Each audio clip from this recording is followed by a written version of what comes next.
मित्रों, इस वीडियो के माध्यम से आज हम आपके लिए कुछ ऐसी बातें गायत्री मंत्र के बारे में बताने के लिए जा रहे हैं जो बहुत सारे लोगों के अंदर इतनी ज़्यादा भ्रांतियाँ भर दी हैं जिसके कारण लोग गायत्री मंत्र जपने में भय खाते हैं।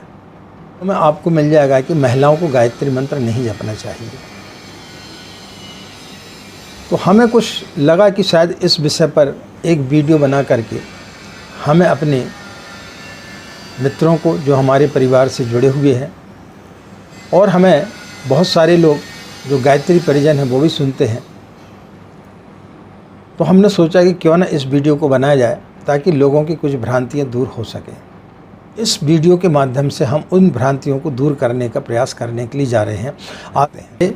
जय श्री कृष्णा। नमस्कार, मैं आचार्य पंडित गिरीश भारोलिया। गायत्री महामंत्र। ओम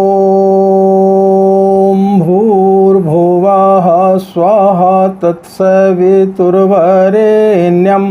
भर्गो देवस्य धीमहि धियो यो नः प्रचोदयात्। अखण्डमण्डलाकारं व्याप्तं येन चराचरं तत्पदं दर्शितं येन तस्मै श्री गुरवे नमः। तस्मै श्री गुरवे नमः। इस वीडियो के माध्यम से जैसा कि हमने आपको शुरू में बताया कि गायत्री मंत्र के बारे में हम आपको बताने के लिए जा रहे हैं, और जो भी हम बताते हैं, जो हमने अपने जीवन में अनुभव किया है, उसी चीज़ को हम आप लोगों के समक्ष लेकर के आते हैं। आज हम आपके लिए 2-3 प्रसंगों के माध्यम से अपनी बात कहेंगे, क्योंकि उन्हीं के माध्यम से हम अपनी बात को समझाने का प्रयास करते हैं।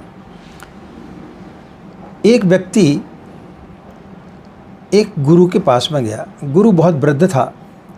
15-20 दिन तक वो उनके पास में रहा, लेकिन उसने देखा कि सुबह से शाम तक एक ही प्रकार की दिनचर्या चलती है और एक ही बात को ये हमेशा दोहराते हैं, किसी दूसरी बात को ये बोलते नहीं हैं, इसलिए इनमें किसी प्रकार का कोई विशेष ज्ञान हो ऐसा हमें महसूस नहीं होता है।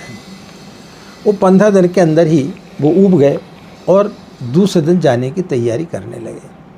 लेकिन रात्रि में एक अचानक घटना घटी। एक संत महात्मा वहाँ पर आकर के ठहरे। युवक था, बहुत विद्वान दिखाई दे रहा था।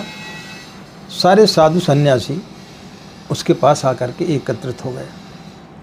स्वयं महात्मा भी वहाँ पर बैठ गए। उन्होंने 2 घंटे तक बहुत सारे व्याख्यान दिए, बहुत सारे उदाहरण दिए और पूरे शास्त्रों के बारे में उन्होंने बताया। वह व्यक्ति बड़ा प्रभावित हुआ और उसने बोला कि ये होता है गुरु। ऐसे व्यक्ति को गुरु बनाना चाहिए जिसके पास में इतना ज्ञान है। सभी उनके शिष्य उनसे प्रभावित हुए। जब उस व्यक्ति ने देखा कि सभी लोगों के अंदर बड़ी उत्सुकता है, तब उन्होंने उस वृद्ध व्यक्ति से पूछा कि गुरुदेव, आपको कोई चीज़ पसंद आई? आप क्या समझे मैं 2 घंटे से बोल रहा हूँ? तो उन्होंने जवाब दिया कि बेटा, मैं 2 घंटे से आंख बंद करके बैठा हूँ कि तुम कब बोलोगे, लेकिन तुमने तो अभी तक बोला ही नहीं है। बोले, आप कैसी बात कर रहे हैं? मैं 2 घंटे से बोल रहा हूँ। बोले, 2 घंटे से गीता बोल रही है, उपनिषद बोल रहे हैं, शास्त्र बोल रहे हैं, लेकिन उनमें आपके शब्द कहाँ हैं? आपने कहाँ बोला? आपने तो अभी तक एक भी शब्द नहीं बोला है। शास्त्रों में क्या लिखा है, क्या नहीं लिखा है, जब तक आप उस चीज़ को अपने जीवन में उतारेंगे नहीं, तब तक आपको कैसे पता चलेगा कि यह चीज़ सत्य है या नहीं। अकेले शास्त्र को पढ़ लेने से, शास्त्रों के उदाहरण दे देने से मात्र से बात समाप्त नहीं होती है। जब तक व्यक्ति को किसी चीज़ के बारे में पता नहीं होता, अनुभव नहीं होता, तब तक उस चीज़ के बारे में उसे बोलने का अधिकार नहीं होना चाहिए। एक बहुत ही गरीब व्यक्ति था, नीची जाति का था, तालाब के किनारे रहता था। एक दिन प्रातःकाल ब्रह्म मुहूर्त में जब वो सोकर के उठा और तालाब में स्नान करने के लिए गया, तो अचानक उसने देखा कि कमल का फूल खिला हुआ है। बेमौसम कमल के फूल को खिला देख करके बड़ा प्रसन्न हुआ और उसने सोचा कि इस कमल के फूल को यदि आज मैं बेचने जाऊंगा तो निश्चित रूप से अच्छी खासी रकम मुझे प्राप्त हो सकती है। तो उसने उस कमल के फूल को तोड़ा और अपनी पत्नी को बताया कि बेमौसम का आज इस तालाब में एक कमल का फूल खिला है, इसको मैं बेचूंगा तो निश्चित रूप से मुझे इसकी अच्छी धनराशि प्राप्त होगी। उसकी पत्नी ने बताया कि हाँ, आज शाम को कोई गायत्री का साधक यहाँ से निकला था, शायद उनकी कृपा हो सकती है। उसने बोला कि जो भी हो, लेकिन फूल तो अद्वितीय है, बेमौसम का खिला हुआ है और ऐसे मौसम में इसका मिलना बड़ा दुर्लभ होता है, तो इसकी अच्छी खासी मुझे रकम प्राप्त हो सकती है। वो व्यक्ति जैसे ही निकला तो सामने से उसने देखा कि एक धनाढ्य व्यक्ति, जो कि उस राज्य का सबसे धनाढ्य व्यक्ति था, वो चला आ रहा था। उसने उस व्यक्ति के हाथ में वो गुलाब का फूल देखा, वो अपने घोड़े से उतरा। उस सेठ ने उस फूल को देखा और बोला कि भाई आप एक काम करें, मैं आज एक महात्मा से मिलने के लिए जा रहा हूँ, वो गायत्री के बहुत बड़े साधक हैं और ये फूल जो है इस सीजन में नहीं होता है, तो मैं उन्हें इसको भेंट करना चाहता हूँ, आप मुझे दे दें, जो भी कीमत आप बोलेंगे मैं इसकी देने के लिए आपको तैयार हूँ। उस व्यक्ति के मन में विचार आए कि इससे 500 असरफी ले लूँ क्या, कि 1000 असरफी ले लूँ। उसके मन में ये उहापोह चल ही रहा था कि उसके पीछे से उस राज्य के जो सेनापति था उसका रथ आकर के रुका। तो उसने बोला कि भाई मैं गायत्री का साधक भी हूँ, मैं गायत्री मंत्र का जाप भी करता हूँ और मैं उन ऋषि से मेरा परिचय भी है, मैं उन ऋषि को ये फूल देना चाहता हूँ। यह सेठ तो सिर्फ ऐसे ही, चूँकि इसके पास में पैसा है इसलिए बोल रहा है, लेकिन यह फूल आप मुझे दे दें, जो भी कीमत आप चाहेंगे मैं दे दूँगा। उसके मन में और थोड़ी सी लोभ बढ़ा कि नहीं, 1000 से कुछ ज़्यादा ही असरफी ले लो, ताकि मेरा पूरा जीवन जो है वो सुखी हो जाए। यह सब विचार कर ही रहा था कि पीछे से राजा का रथ चला आ रहा था। सूर्य उदय हो रहा था, सूर्य की आभा बिखर रही थी और राजा को जो रथ था स्वर्ण का बना हुआ था, वह भी इस प्रकार से तेजवान हो रहा था जैसे कि स्वयं साक्षात सूर्य देवता चले आ रहे हैं। उस व्यक्ति ने सोचा कि अब तो स्वयं राजा आ रहे हैं, मुझे अच्छी खासी रकम इसकी मिलेगी, तो मैं राजा को इसको भेंट करता हूँ। राजा ने सामने आकर के देखा कि क्या चल रहा है, तो उन्होंने उस व्यक्ति के हाथ में गुलाब का फूल देखा, जो कि उस समय बड़ा दुर्लभ था। तो राजा ने सोचा कि यह फूल यदि मैं उस संत के चरणों में रखूँगा तो निश्चित रूप से वो प्रसन्न होंगे। तो उस राजा ने कहा कि तुम्हें जितनी भी राशि चाहिए मेरे खजाने से तुम ले सकते हो, तुम्हारी 7 पीढ़ियाँ इसमें तर सकती हैं, तुम यह फूल मुझे दे दो। उस व्यक्ति के मन में विचार आया कि इसकी इतनी कीमत हो सकती है, तो मैं स्वयं क्यों न जा कर के उस महात्मा के चरणों में इस फूल को अर्पित कर दूं। उसने अपना बेचने का विचार त्याग दिया, तीनों को उसने मना कर दिया और स्वयं जा कर के उस संत के चरणों में उसने पुष्प को समर्पित कर दिया। उस संत ने उसे अपने हृदय से लगा लिया और अपने शिष्यों से बोला कि यह चाहता तो इस फूल को बेच सकता था, कई पीढ़ियाँ इसकी तर सकती थी, लेकिन आज इसने इसके मूल्य को समझा और इस मूल्य को समझने के बाद में यह स्वयं जो है गायत्री के समीप पहुंच गया। अन्यथा इसे धन तो मिल जाता, भौतिक सुख सुविधाएं तो मिल जाती, लेकिन इसके अंदर में जो बैठा हुआ परमात्मा है उसे ये खो देता। लेकिन आज उसने उस पूरी संपत्ति को पा लिया है जिसको पाने के लिए व्यक्ति जो है जिंदगी भर यत्न करता है। तो उस गरीब व्यक्ति ने उस गुलाब रूपी गायत्री मंत्र का मूल्य समझा और उसे माँ के चरणों में समर्पित कर दिया। तो वो व्यक्ति जो है सही मायने में माँ गायत्री को अपने हृदय में बिठाल सका। तो गायत्री मंत्र का सही अर्थ समझना और उसके पश्चात उसे अपने जीवन में उतारना बहुत बड़ी बात होती है। कहानी सत्य है या असत्य है, कहानी झूठी है या नहीं है, लेकिन जो बात उसमें बताई गई है उसको यदि आप समझेंगे तो निश्चित रूप से आपको समझ में आएगा कि हम किस चीज़ का मूल्य समझें। जब हम उसका मूल्य समझेंगे तो वह चीज़ हमें निश्चित रूप से फलित होगी, अन्यथा वो चीज़ फलित नहीं होती है। अकेले किताबों में पढ़ लेने से, शास्त्रों में पढ़ लेने से ये चीज़ें नहीं होती हैं। विश्वामित्र ने गायत्री को सिद्ध किया, उन्हें उनमें PhD हासिल थी, इसलिए विश्वामित्र का स्मरण किया जाता है। ब्रह्मा ने सृष्टि का निर्माण गायत्री मंत्र से ही किया। तो गायत्री मंत्र अनादिकाल का मंत्र है, ईश्वर के पास पहुंचने वाला मंत्र है, जो इसको आपको ईश्वर के पास तक पहुंचाता है, वो है गायत्री मंत्र। कि गायत्री मंत्र का यदि आप छोटा सा अर्थ समझेंगे तो वो बोलता है कि हमारी बुद्धि को सन्मार्ग की ओर प्रेरित करें।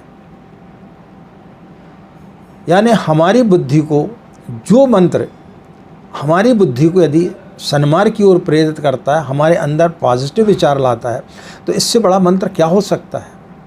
सृष्टि में कोई भी नहीं हो सकता है। व्यक्ति के विचार ही उसे ऊपर उठाते हैं, व्यक्ति के विचार ही उसे नीचे गिराते हैं, व्यक्ति के विचार ही उसे महान बनाते हैं और व्यक्ति के विचार ही उसे नीचे गिरा देते हैं। जिस चीज़ को हम बार बार दोहराते हैं वह मंत्र बन जाता है। एक कहानी है कि एक गांव में नदी के उस पार 3 व्यक्ति आकर के रुके हुए थे। धीरे धीरे उनकी काफ़ी प्रसिद्धि होने लगी, काफ़ी लोग वहाँ पर जाकर के और उन्हें अपना गुरु मानने लगे। काफ़ी लोगों को उनसे लाभ भी होने लगा। जब उस नगर के बहुत बड़े मंदिर के पुजारी ने जब इस बात सुनी तो उसने बोला, ऐसा कैसे हो सकता है? 3 अनपढ़ गंवार, और वो कैसे लोगों को ठीक कर सकते हैं, वो कैसे लोगों को ज्ञान दे सकते हैं? मैं इतना बड़ा पुजारी, मैंने पूरे वेदों का अध्ययन किया हुआ है, पूरे उपनिषदों का अध्ययन किया हुआ है, पूरे शास्त्रों को मैंने पढ़ा है। मेरे जैसे संस्कृत का उच्चारण, मेरे जैसे मंत्रों का उच्चारण इस राज्य में कोई भी व्यक्ति नहीं कर सकता है, तो मेरे से ऊपर ही कैसे हो सकते हैं? मैं नित्य कितने लोगों को दीक्षा दिलाता हूँ, कितने लोग मेरे अनुयायी हैं, ये कैसे हो सकता है?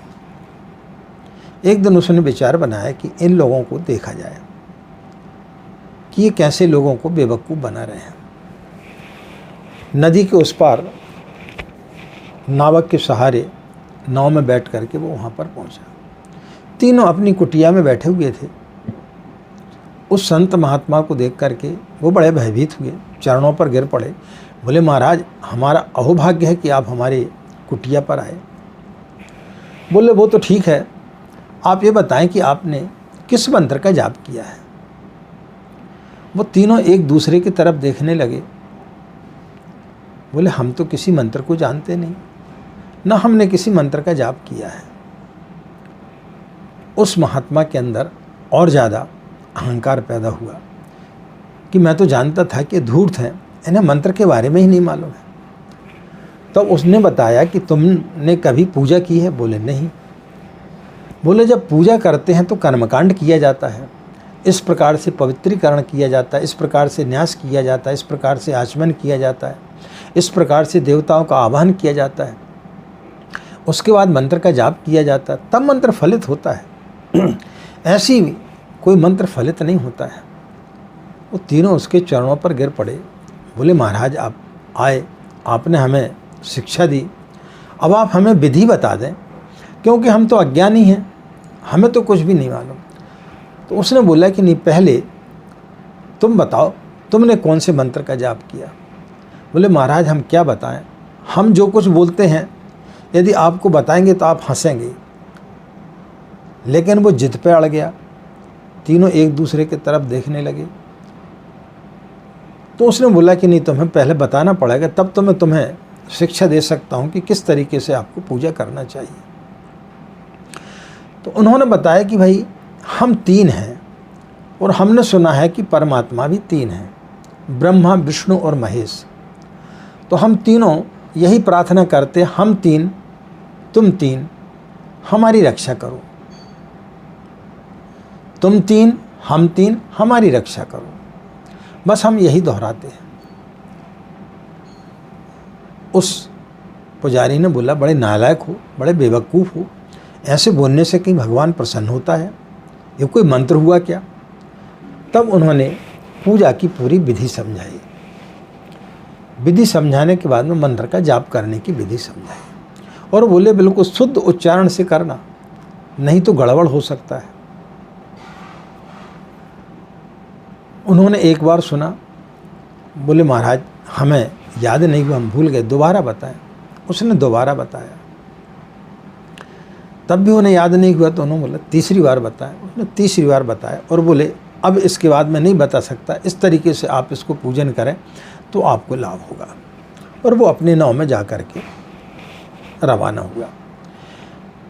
कुछ ही समय के पश्चात वो बीच नदी में जाकर के पहुंचा ही था कि नावक ने देखा कि तीनों जो व्यक्ति हैं वो दौड़ते हुए नदी में नाव की तरफ चले आ रहे हैं। तो उस नाविक ने उस पुजारी से बोला कि महाराज आप भी वही देख रहे हैं जो मैं देख रहा हूँ। बोले हाँ मैं भी वही देख रहा हूँ, ये नदी में इस प्रकार से दौड़ते हुए चले जा रहे हैं जैसे कोई ज़मीन पर दौड़ता है। बड़ा आश्चर्य हुआ, उसकी आंखें फटी की फटी रह गई। तो उसने सोचा कि मैंने क्राइस्ट के बारे में तो ज़रूर सुना था कि वो एक बार नदी पर चले थे, लेकिन ये तीनों के तीनों नदी पर दौड़ते हुए चले आ रहे हैं, ये कैसे संभव हो सकता है। कुछ समय के पश्चात वो तीनों आकर के वहाँ पर खड़े हो गए और उन्हें हाथ जोड़ करके बोले कि महाराज हम भूल गए, आपने जो विधि बताई थी हम भूल गए, आप हमें फिर से बताओ और कोई छोटी विधि बताएं जिस प्रकार से कि हम प्रार्थना करते हैं तुम तीन हम तीन हमारी रक्षा करें। इसमें कहीं कोई हमें आपत्ति दिखाई नहीं देती है, बड़ा जल्दी याद हो जाता है। वह पुजारी उनके चरणों पर गिर पड़ा। बोले मैं इतने दिनों से ईश्वर की सेवा कर रहा हूँ, इतने शास्त्रों का अध्ययन किया, इतने मंत्रों का जाप किया, सही उच्चारण से मंत्र जपता रहा, कभी मैंने हमेशा सोचता रहा कि कहीं मेरे इस मंत्रों की कोई उच्चारण तो त्रुटि तो नहीं हो रही है, कहीं किसी चीज़ की पूजन की विधि में कोई सामग्री की कमी तो नहीं रह गई है। लेकिन इसके बावजूद ही मैं उस जगह पर नहीं पहुंच सका जहां तुम पहुंच गए। भगवान मंत्र का नहीं भाव का भूखा होता है। हम जो बोलते हैं वही मंत्र बन जाता है। तो मित्रों, कोई यदि ये बोलता है कि गायत्री मंत्र नहीं जपना चाहिए, गायत्री मंत्र कीलित है, यह मंत्र सही नहीं है, तो इन सब भ्रांतियों में आपको नहीं पड़ना चाहिए। क्योंकि हम जब पूज्य गुरुदेव से जुड़े और 40 वर्षों में हर दिन हर चमत्कार को हमने अपने जीवन में होते हुए देखा है।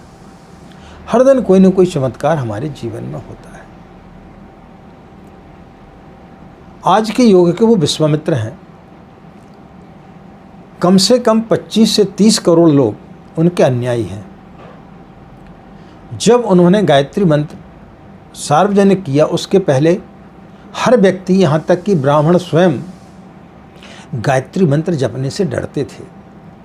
लेकिन आज चाहे साहू हो, तंबोली हो, चंद्राकर हो, यादव हो, राजपूत हो या फिर निम्न श्रेणी का कोई व्यक्ति हो, ऐसा कोई भी धर्म का व्यक्ति नहीं है जिसको उन्होंने गायत्री मंत्र ना दिया हो और जिसने गायत्री मंत्र का जाप ना किया हो।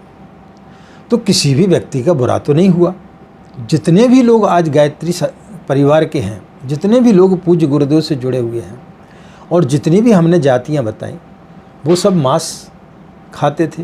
बंगाली लोग भी मांस खाते हैं, बहुत सारे लोग मदिरा पीते थे, बहुत सारे लोग बीड़ी सिगरेट पीते थे, लेकिन उन्होंने अपनी सारी बुराइयों का परित्याग कर दिया। तो मंत्र में शक्ति नहीं होती, वो कैसे उनका उद्धार कर सकते थे, कैसे उनके विचारों को बदल सकता था।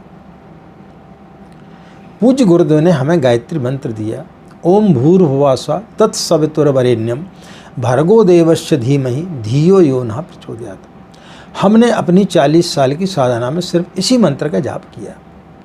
हमने उसे में किसी प्रकार का कोई भी बीज मंत्र नहीं लगाया।